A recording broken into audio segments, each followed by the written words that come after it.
Porque olha só, ele todo missionário, todo amor, todo doado, e vai deixar eu, pastor, viver do jeito que eu quero, usando o nome dele para gerar um montante de coisa para o meu nome. Olha se ele vai deixar assim, não.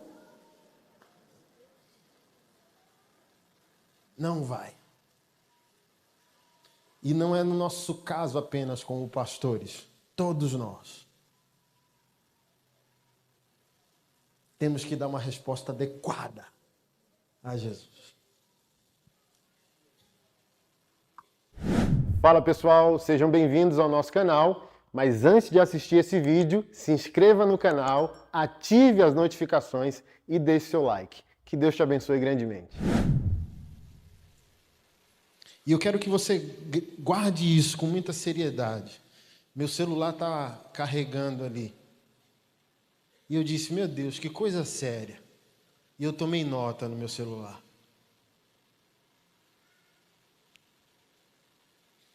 A partir de 2020, você será testemunha de um dos maiores níveis de santidade que a igreja já viu.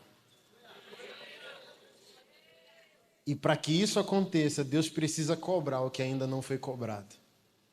Você quer ver como nós suprimimos a verdade pela injustiça, como diz Romanos 1? Criticamos o erro e não vivemos o acerto. Condenamos o pecado e não vivemos em santidade. Dizemos ao mundo sobre o pecado deles, mas quando voltamos para casa, escondemos os nossos.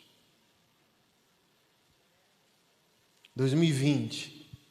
E se puder ser o título dessa ministração, se vocês postarem, o ano da punição do Senhor. Se você perguntar para mim, qual é a minha convicção, Pastor Anderson, o que está no teu coração? Maranata.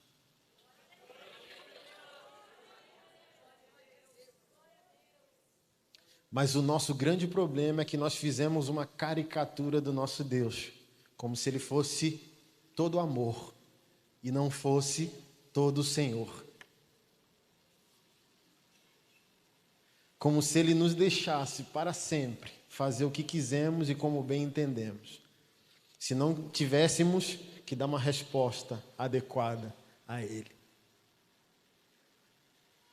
É a geração que abraçou o vinde a mim, mas é a geração que não experimentou o ai de mim.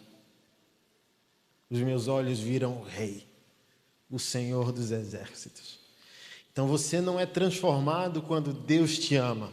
Você é transformado quando você dá uma resposta a esse amor. O amor não transforma. É isso que vai ser cobrado em 2020. O amor de Deus não transforma ninguém. O que transforma as pessoas é a resposta que elas dão ao amor de Deus. Deus ama todos nós. Deus ama até quem vai ser julgado eternamente no inferno. Deus ama todos nós. Então não é o fato de Deus te amar que Deus te transforma. Porque ao abraçarmos exclusivamente só o amor de Deus, nós celebramos uma graça que perdoa, mas não celebramos uma graça que transforma. E se a graça que te perdoa não é a graça que te capacita para uma vida em santidade na presença de Deus, não é graça. Porque graça de Deus não é para você viver uma vida no diminutivo. Graça de Deus é para você viver uma vida no aumentativo. Deus não espera menos de você do que o discípulo de Moisés deu para Deus.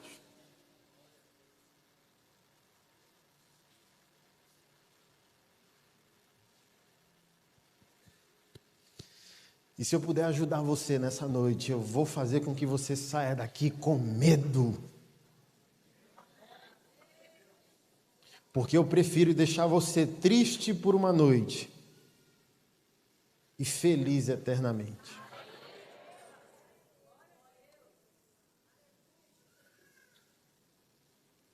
Do que fazer você feliz por uma noite, como denunciou Jeremias, como denunciou Ezequiel, ai dos meus profetas, que dizem ao meu povo, paz, paz, quando não há paz. E eles curam superficialmente as feridas do meu povo.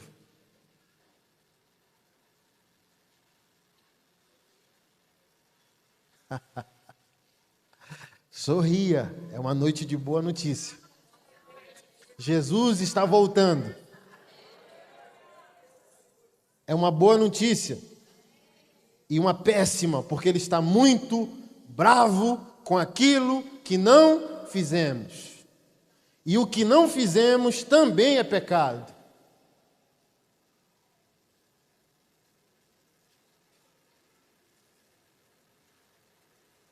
A Bíblia diz que aquele que sabe que deve fazer o bem e não faz, esse comete pecado.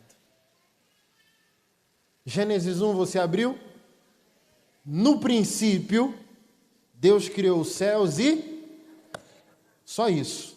Ou seja, nada que surge a partir do momento que Deus aperta o botão de start, de início, é seu, é meu, é nosso. Tudo que passa a existir depois que Deus dá a ordem criacional tem dono. Nada do que está com você é seu. Seu filho não é seu. Seu casamento não é seu. O trabalho não é seu. O dinheiro não é seu. O ar não é seu. O pulmão não é seu. Deus deu a ordem e tudo veio a existir. Portanto, tudo tem dono. Por isso que ele está nervoso.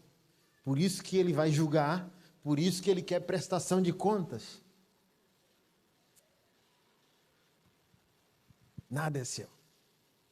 Então imagina no nosso caso como pastores, todo o dinheiro que foi levantado em nome de Jesus precisa ser aplicado em nome de Jesus.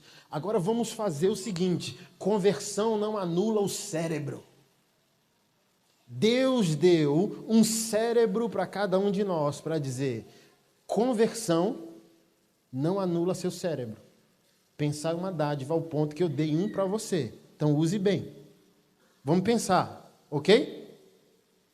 Se Deus tem uma agenda, se Deus amou o mundo de tal maneira, se Deus por causa disso deu o seu filho, como fica o fato de que nós como líderes usamos o nome de Jesus para erguer estruturas, gerar influência, aglomerar pessoas e também levantar dinheiro? E nenhum problema com isso. Jesus levantou. Jesus tinha tesoureiro. Jesus era roubado pelo tesoureiro. Você está aqui? Porque para todo ministério precisa-se de logística. Não conseguimos congregar sem pagar contas. Não conseguimos amar o próximo sem gastar dinheiro. Amar o próximo é caro. Você está sentado aqui no dízimo que alguém deu. Você deu a descarga na água que o dízimo de alguém vai pagar. Então não tem obra de Deus sem logística. Não existe obra de Deus sem dinheiro. Você está aqui? Mas todo o dinheiro que é levantado em nome de Jesus se gasta em nome de Jesus. Se Jesus volta e o nosso dinheiro não consegue ser explicado para ele. Nosso caso como pastores, finge que não é com você como crente, que se adora isso. Se adora dizer que nós pastores somos os culpados. Ok? Então vamos fingir que Deus está falando só com a gente. Jesus volta e a nossa conta bancária pessoal como pastores e a conta jurídica da igreja não tem explicação, mediante o que Jesus gostaria que fosse praticado. Você está aqui? O nosso grande problema é que Jesus não começou a cobrar. Mas não é porque ele não começou a cobrar que ele não vai cobrar. Porque olha só, ele todo missionário, todo amor, todo doado e vai deixar eu, pastor, viver do jeito que eu quero, usando o nome dele para gerar um montante de coisa para o meu nome. Olha se ele vai deixar assim, não. Não vai. E não é no nosso caso apenas como pastores. Todos nós temos que dar uma resposta adequada a Jesus.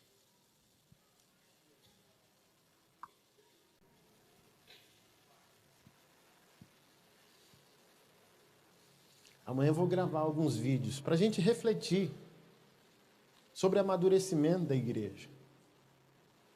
Perguntei lá, o que você acha, perguntei na minha rede social, sobre pastores e bandas cobrarem para pregar.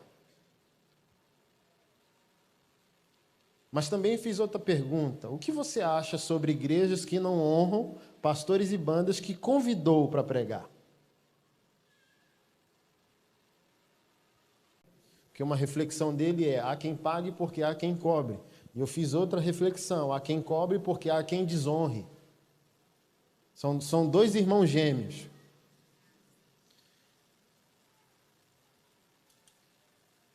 Mas um fato ou outro fato é verdade da mesma maneira. O pastor que não está fazendo o que Jesus quer, e o itinerante que não está fazendo o que Jesus quer, a banda que não está fazendo o que Jesus quer. E nada disso vai ficar barato. Porque tem dono.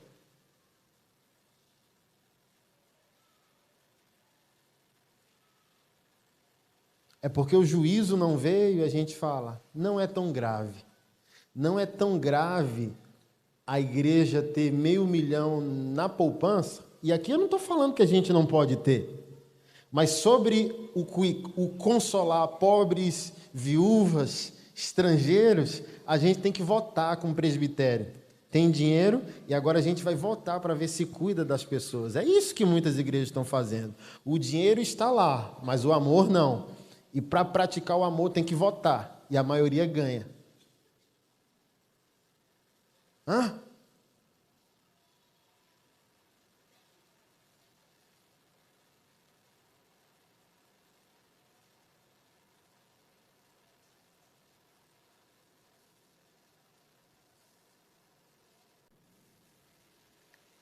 Uma banda cristã tratou comigo, eu falei bem assim, Jesus, eu te amo, mas essa eu não vou deixar barato.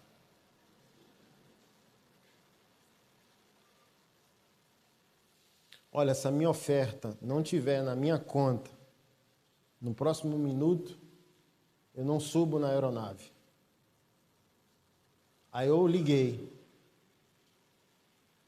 Não, mandei, a gente conversou pelo WhatsApp. Aí eu falei, traficante trata com mais respeito a obra de Deus.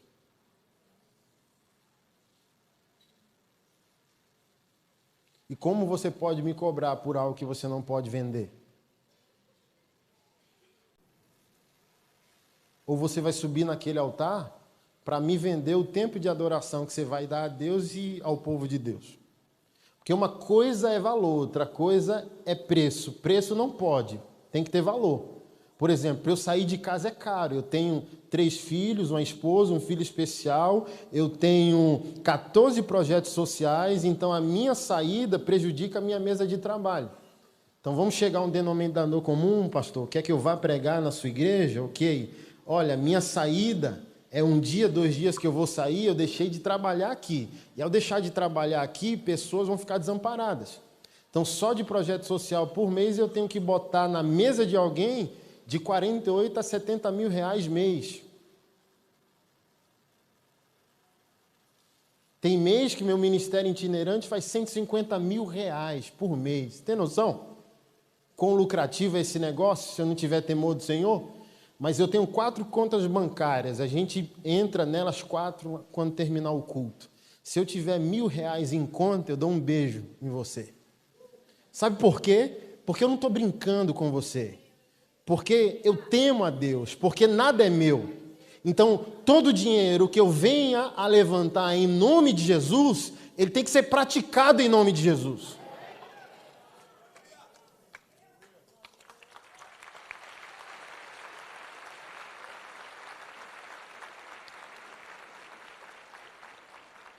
E por que nós, como povo de Deus, não está discutindo isso? Não está temendo isso?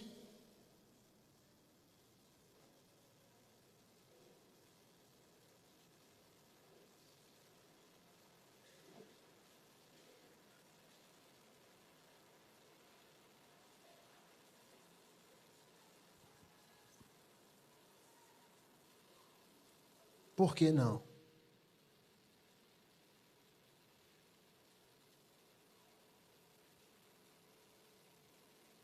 Por que nós estamos criticando só o de fora e não estamos refletindo dentro? Porque o mesmo homem que diz que ser homossexual é pecado sai de um culto como esse para ver pornografia em casa. Por quê? Porque a mesma família cristã que diz que o nosso inimigo maior é a ideologia de gênero, não é família quando sai do culto e volta para casa. Porque o marido não ama a esposa, porque a esposa não venera o marido, porque o filho não quer imitar o pai, porque o pai não ama seu filho. Então a igreja só quer ver o problema do mundo, mas não quer refletir sobre ela.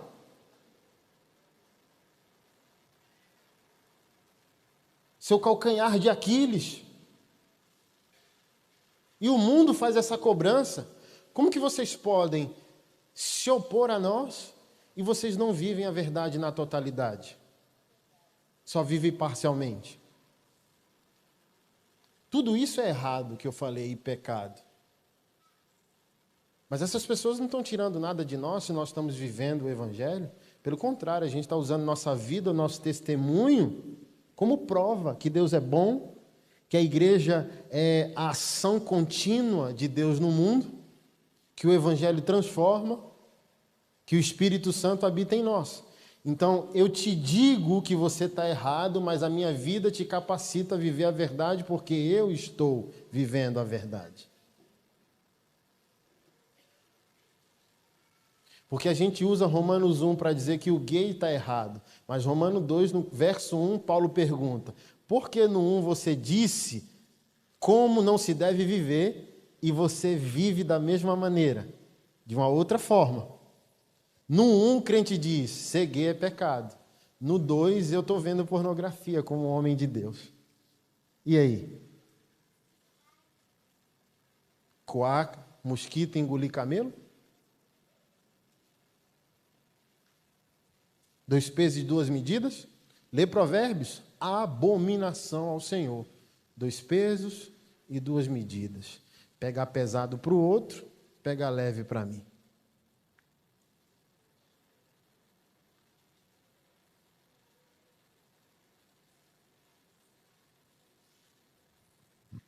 Estava lendo uma reflexão de Eugene Peterson e ele falando sobre o substantivo que perdeu virilidade. Pastor, ele diz, é um substantivo enérgico e viril. Quando as pessoas me perguntam como eu quero ser chamado, eu sempre digo, pastor. Ele diz, me soa bem, palavra poderosa, mas eu também reconheço que na pós-modernidade o substantivo perdeu todos os seus adjetivos. Por isso que hoje na minha rede social eu perguntei, o que te vem à mente? A galera foi generosa. Mas vamos perguntar lá os de fora, o que te vem à mente, a primeira palavra, nos 5 primeiros segundos, quando se ouve, pastor, igreja. Consequentemente, lá fora se perdeu adjetivos. Primeira compra de som grande que eu fiz para a nossa igreja em Brasília, a gente gastou R$50 mil. Foi um dinheirão na época. Sofri para pagar, tremi, cheque após cheque, cheque após cheque. Quando eu paguei o último, o dono da loja chorou. E eu disse, oxe, macho, por que você está chorando? E ele foi lá no fundo da loja, pegou. Hoje ele é falido, a loja fechou. Ele pegou um bolo desse tamanho da minha mão, de cheque, sem fundo, dado só por pastores. Os pastores quebraram a loja do cara. E ele chorou dizendo, obrigado por cumprir sua palavra.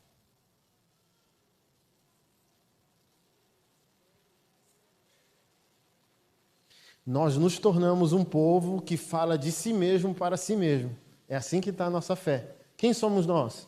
Fazemos eventos, cultos e conferências para falar de nós para nós, sem querer perguntar o que a cidade está pensando de nós. Se a abertura de um bar talvez não é mais celebrada que a abertura de uma igreja. Se a sua igreja fechar, ela faz falta? Se você mudar de bairro como um crente, você faz falta?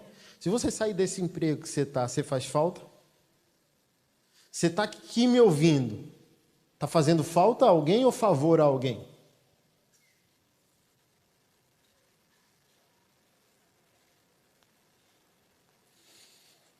Você está aqui, meu irmão? Você está meio assustado comigo, né? Eu sempre reclamo com Deus, reclamo com a minha esposa que eu queria só um chamado gospel. Que não fala essas coisas é complicada demais falar. Queria ir, deixar o povo feliz, pegar a minha oferta e ir embora. E falando essas coisas, eu só volto se o pastor for crente. Se não for, eu não volto mais.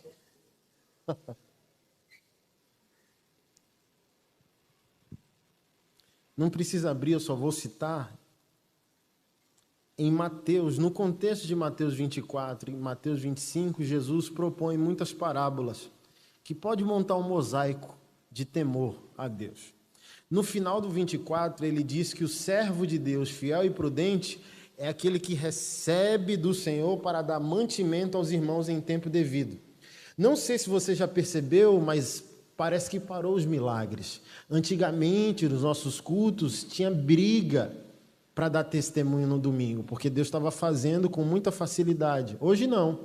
Hoje a gente ficou tecnológico, virtualizado, mudamos a aparência do nosso culto, pintamos as nossas igrejas com cores mais atraentes ao homem moderno, mas parece que milagre ficou raro. Não sei se você concorda. O próprio pastoreio ficou raro. A gente se tornou especialista de púlpito dando autoajuda e não mais ajuda do alto. Os homens não sobem mais ao púlpito para trazer uma avalanche apostólica ao povo de Deus. Por quê?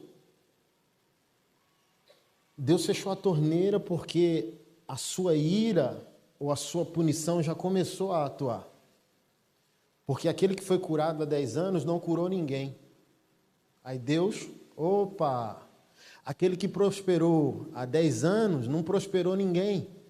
E eu perguntei a Deus, tanto homem de Deus por aí, te amando o teu reino, amando o teu povo, pastores fiéis e leais que amam vidas, não tem às vezes nem dinheiro para pagar aluguel, e um monte de pastor espetacular, fora da curva, amado pelo povo, milionário, pastores com salários 50 mil, 100 mil, 150 mil, pastor Anderson, é um problema? Não, eu queria ganhar 10 milhões de salário, mas eu amo Jesus. Eu e o diabo não habitaríamos na mesma cidade, irmão, se eu tivesse 10 milhões no bolso.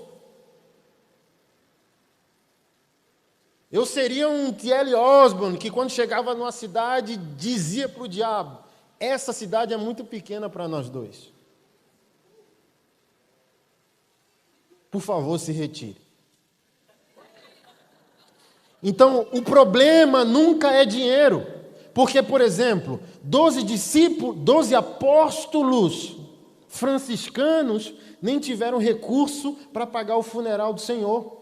E a Bíblia diz que um discípulo de Cristo e rico, chamado José de Arimateia, cuidou de todo o funeral. O problema nunca é dinheiro, o problema nunca é crescimento, o problema nunca é fama, o problema é temor e amor por Jesus. Porque se eu temo a Jesus e amo a Jesus, eu amo como Jesus ama e a quem Jesus ama. Eu nunca seria condenado por omissão, porque quando Jesus voltasse, o meu amor a Ele, o meu temor a Ele, faria com que eu vivesse uma vida para a glória dEle.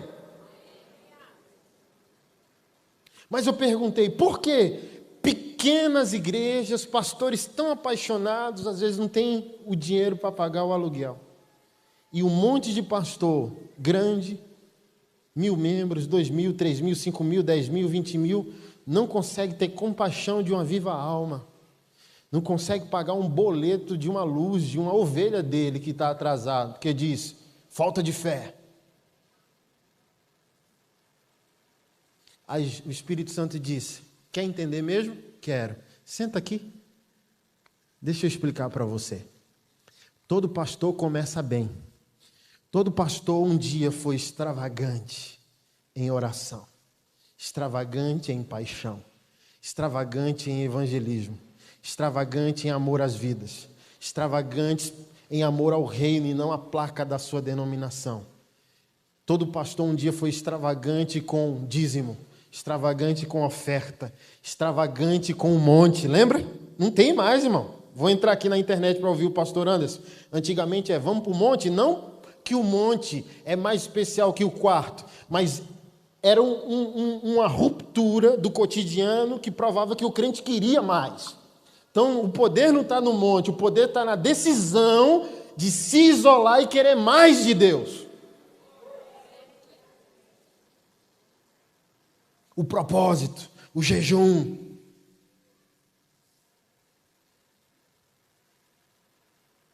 E filho, para toda semente semeada, há uma resposta. Ela pode demorar, mas ela existe.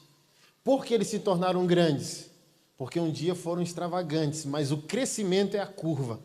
Tudo aquilo que eles fizeram há 20 anos convergiu no crescimento. Ninguém é grande por acidente, ninguém é grande por obra do diabo. Todos nós crescemos, é a metáfora orgânica. A igreja é um organismo, o organismo é um corpo saudável cresce.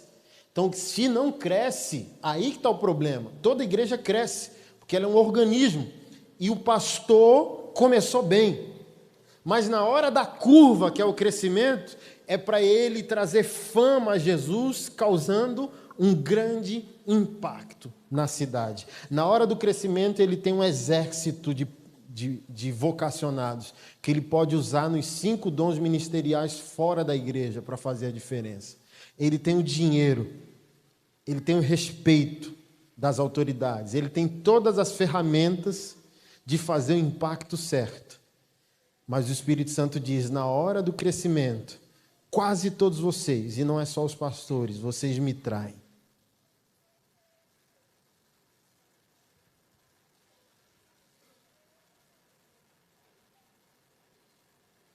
Esse quer o exemplo? Dar dízimo de R$1.000 é muito fácil. Se tivesse aí no seu bolso o dízimo de 100 mil, você daria? Porque quando você deu o dízimo de 100, Mamon não se apresentou, qualquer um dá, qualquer criança dá o dízimo de R$100. Você está aqui? Mas um dízimo de 100 mil, Mamon surge e faz com que você passe a fazer as perguntas que não fez antes. Dizimando R$100, você nunca perguntou para onde ia o dinheiro. E agora diz, não vou dar, não sei o que está sendo feito. Não, e nem precisa dos 100 mil. Quinhentão você já faz isso. 10 você não perguntava nada. Quinhentão você fala, não vou dar, não sei. Então não é apenas nós, pastores, que estamos nessa situação. Todo o povo de Deus está nessa situação. Todo o povo de Deus precisa e será investigado pelo Senhor. Em tudo. Eu contratei a empresa de um irmão para fazer um evento nosso e o irmão teve a cara de madeira de perguntar, Pastor Anderson, com nota ou sem nota? Aí eu disse, irmão, se Deus nos amou tanto que nos deu o leão da Receita Federal, quem escapará da CPI do leão da tribo de Judá?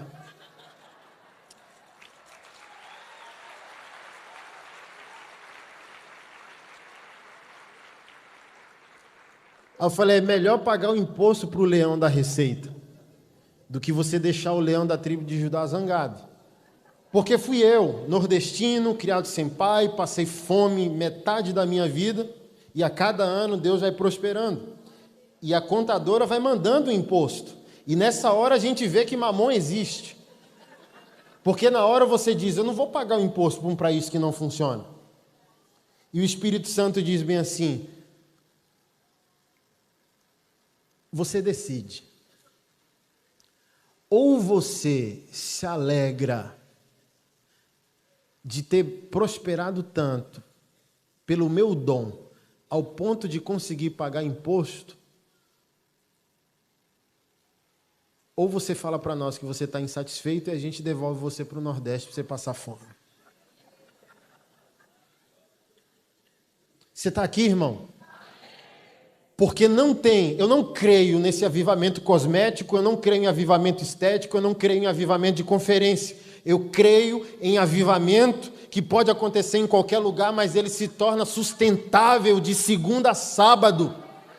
Porque esses lugares, esses espaços, eles precisam ser preenchidos. Eu vou para o evento, para a conferência, eu vou para o culto, eu vivo avivamento espiritual, mas eu voltei para casa e esse vinho novo que eu recebi não cai no chão, porque eu entendi que eu caio no poder no evento, mas eu me levanto no poder para segunda-feira, para terça-feira. Que eu preciso ser um homem melhor, um marido melhor, um filho melhor, eu preciso pagar o imposto.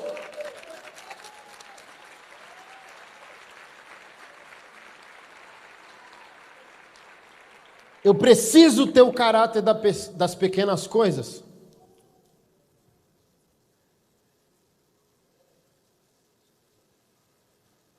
Então, o servo fiel e prudente, segundo Mateus 24, é o que recebe para gerenciar como Deus vai transferir para os irmãos. E aí, irmão? Sabe por que Deus parou de fazer coisas na sua vida? Porque você só quer ser o abençoado e esqueceu de ser o abençoador. Por isso você parou de prosperar, você não tem mais revelação da palavra, você não tem experiências espirituais, você já não tem mais visão espiritual, você não tem uma vida, um testemunho vibrante. Você só está um cara evangélico que vai para a igreja aos domingos e pede perdão na semana da ceia, mas a sua vida não mais amedronta os demônios. Você não é mais procurado. E no momento que um crente se torna incapaz de exercer seu impacto espiritual, ele e o demônio se tornaram amigos e o crente nem percebeu. Porque, guarde isso e sai daqui na sua mente. Se o demônio não perturba a sua vida, você já é amigo ou você já está vencido. O demônio está dizendo bem assim, nem se preocupa com esse aí, ele é só evangélico.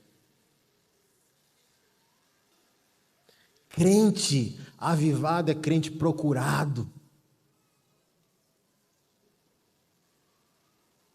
Por isso que eu não creio em avivamento com iniquidade, um aleluia aqui e uma sacanagem ali, um glória a Deus aqui e uma fuleiragem ali,